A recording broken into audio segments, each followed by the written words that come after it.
그리고 어제 저희 채널의 단독 보도로 알려진 내용입니다. 한동훈 장관이 참석했던 어제 국무회의 비공개 자리에서 윤석열 대통령의 언급까지 나왔는데요. 과거 윤 대통령의 발언 잠시 듣고 오겠습니다. 민주당 정권의 그 언론 정책은 낙제점이다라고 말씀을 드리고요. 제일 나쁜 것이 이 친여 매체를 악용해서 가짜 뉴스, 여론 조작, 정치 공작, 팩책, 언론을 하수인 노릇시키는 이런 아주 나쁜 그 관행을 만들어 왔습니다. 민주당 사람들 또 아침마다 그 궤변 늘어놓는 누굽니까? 김 뭐라고 있죠?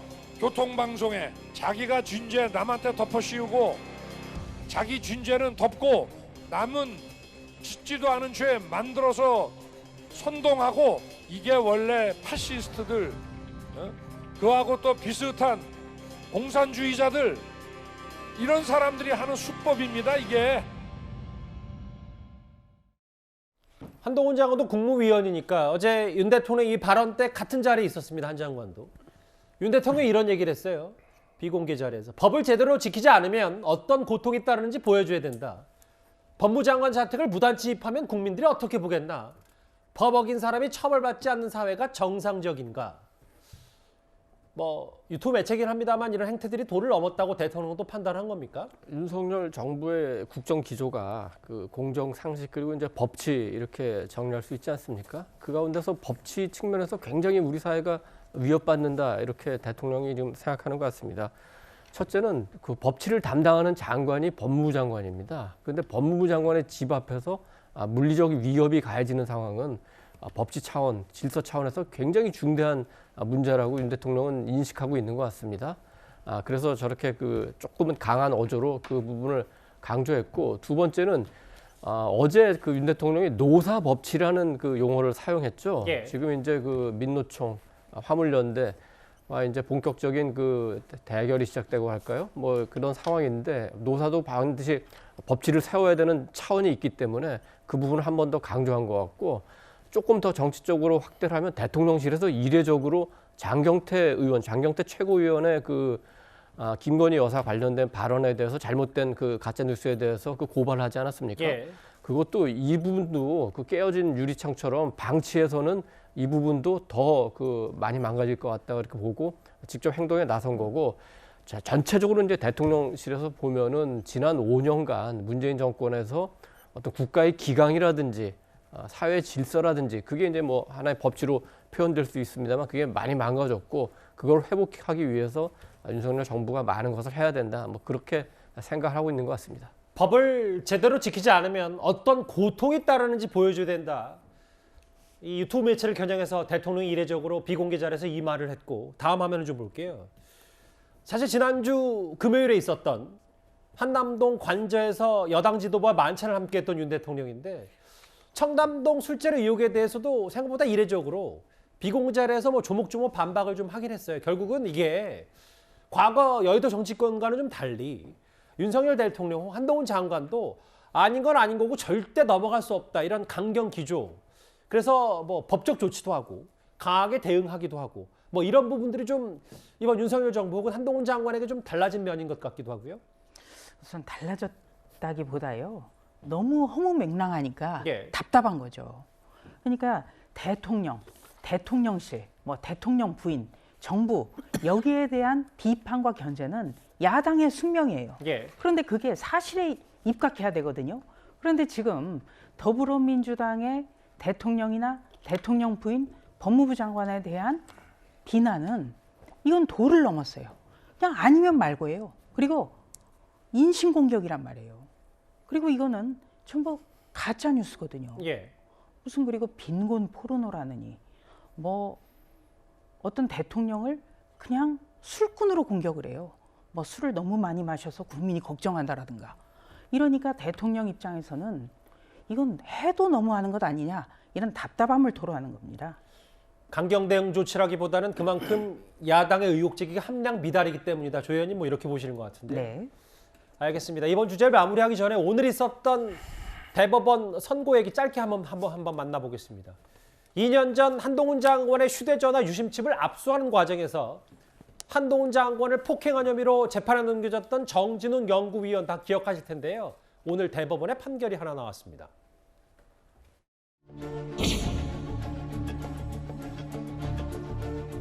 지난 1년간 잘못이 바로잡히는 상식적인 과정이라고 생각합니다.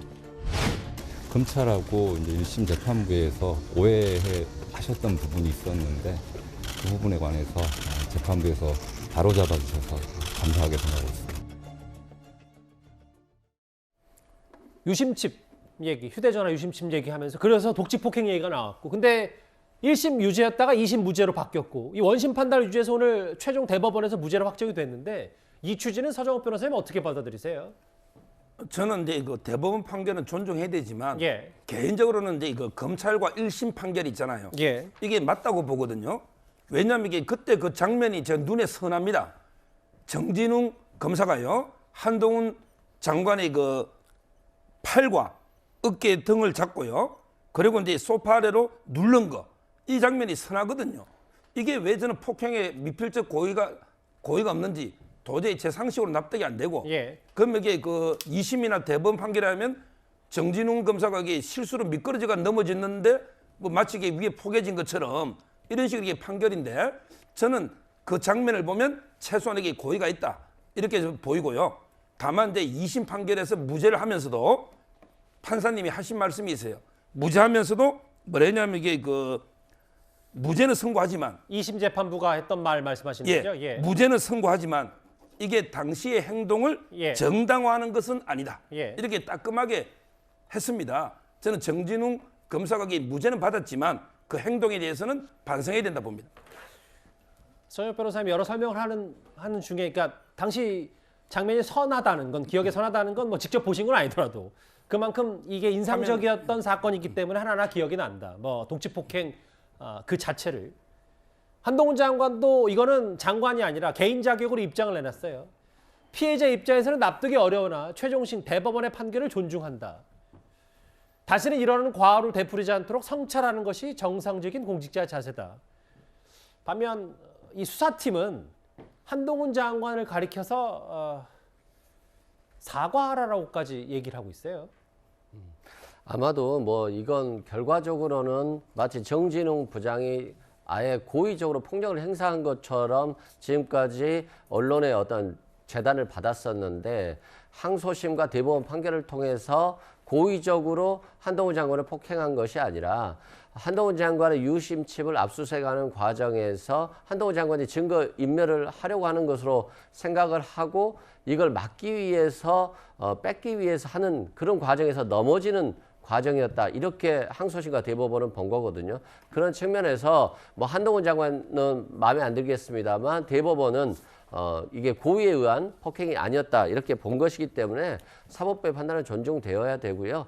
또 사법부의 판단 전에 검찰의 어떤 주장만 가지고서 유죄를 예단해서는 안 된다 이런 것을 보여주는 사례라고 생각됩니다. 그리고 마지막으로 보면 한동훈 장관도 앞으로는 이렇게 되지 않아야 된다는 성찰해야 된다고 하는데, 국민들은 또 그런 생각을 해요. 한동훈 장관도 압수수색 과정에서 비밀번호를 풀어주지 않았잖아요. 그리고 라임 사태에서도 검사들, 접대받았던 검사들 뭐 핸드폰 잊어먹었다, 부인과의 싸움 중에 핸드폰이 파기됐다 이러면서 한 명도 제출한 분이 없어요. 그래서 검사가 수사의 본보기가 돼야 되는데 오히려 검찰이 본보기가 되지 못하고 검찰에 압수수색 당할 때는 핸드폰은 폐기해야 되구나 이런 안 좋은 인상을 심어줄 수 있기 때문에 오히려 한동훈 장관도 좀 스스로를 좀 돌아봐야 되겠다 이런 생각이 듭니다. 뭐 제가 또 굳이 말씀드리면 비밀번호 얘기는 또 경우에 따라서 아이폰 비밀번호를 풀어주지 않은 것 자체가 기본적인 권리이기도 하고, 나중에 이 사건이 본류와 상관없는 별건 수사로 이어질 수밖에 없다. 한동훈 장관이 그렇게 얘기를 하는 거고, 아까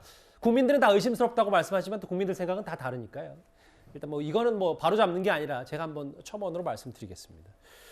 오늘 독직폭행 관련된 대법원의 최종 선고 판결까지 만나봤고요. 잠시 나라 밖에서 들려온 속보 하나 한번 짚어보겠습니다.